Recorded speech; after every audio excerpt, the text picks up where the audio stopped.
অকাল মৃত্যুর দিকে যেতে চাই না। আমি বাঁচতে চাই, আমি বাঁচতে চাই, আমি বাঁচতে চাই। এভাবে বাঁচার জন্য কত আকুতি করছেন নোয়াখালী সরকারি কলেজের বিএসএস দ্বিতীয় বর্ষের শিক্ষার্থী রেহানা আক্তার। টাকার অভাবে জীবন মৃত্যুর সন্নিক্ষণে দাঁড়িয়ে মৃত্যুর প্রহর গুনছেন রেহানা। আমার যারা সহপাঠী আছে, আমি তাদের সাথে আরো পড়ালেখা করতে চাই, আবার তাদের সাথে কলেজে অংশগ্রহণ করতে চাই। আল্লাহ আমার এই প্রার্থনা কবুল করুক,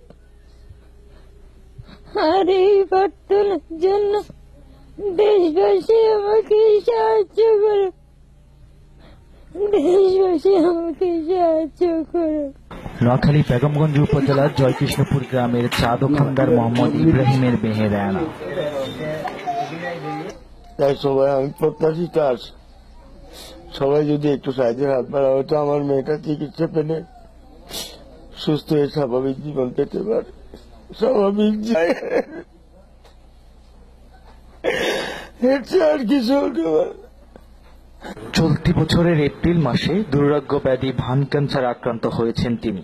এই দুরারোগ্য ব্যাধি চিকিৎসা ব্যয় নির্বাহ করতে গিয়ে তার পরিবার প্রায় নিঃশেষ হয়ে গেছে।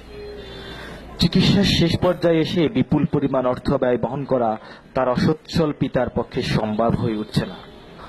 বঙ্গবন্ধু মেডিকেল বিশ্ববিদ্যালয়ের অধ্যাপক শাহ আলমের অধীনে রেহানা এখন চিকিৎসাধীন।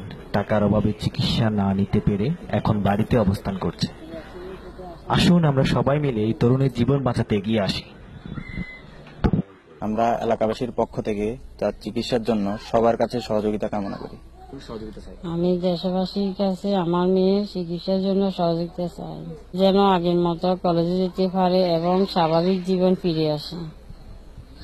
হৃদয়বান ব্যক্তি ও সেবামূলক প্রতিষ্ঠান রেহানার জীবন বাঁচাতে এগিয়ে আসুন।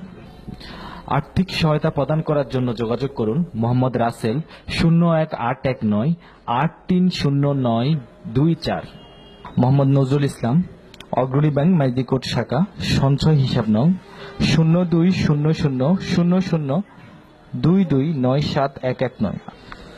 মোহাম্মদ গোলাম কিবরিয়া রাহাত, ক্যামেরা ছিলেন বিপ্লব, নোয়াখালী।